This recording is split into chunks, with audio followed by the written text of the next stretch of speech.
সবজি লাও, সবজি, সবজি লাও, সবজি, ভালো ভালো ফরমালিন মুক্ত সবজি, সবজি লাও।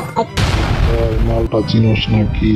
আরে লাল গোসাই, দাদা দাদা এটা আমি দেখে ভয় পাই দাদা, এটাকে সরাও, এটাকে সরাও দাদা। দাদা কি রে শুনতাছি তুই নাকি সবজির মধ্যে ভেজাল মিশাস? তোরে তো আজকা খাইছি। দাদা এই লাও, যা টাকা পয়সা আছে সব তুমি নিয়ে নাও।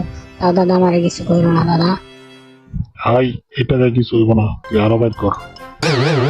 এই শালা জানলো কেমনে যে আমার কাছে 100 টাকা আছে? না দাদা, দাদা আমার সাথে বেশি বাড়াবাড়ি করলে কিন্তু আমি তোমার বউরে কয়া দিব তুমি যে লতুর মায়ের সাথে প্রেম করো। কয়া দিম তোর মায়ের সাথে প্রেম কর। বুঝেছো তুমি? এই শালার বউ শালা, তুই কেমনে দেখছ? কাউরে কমো না, তুমি যদি আমার সাথে কোনো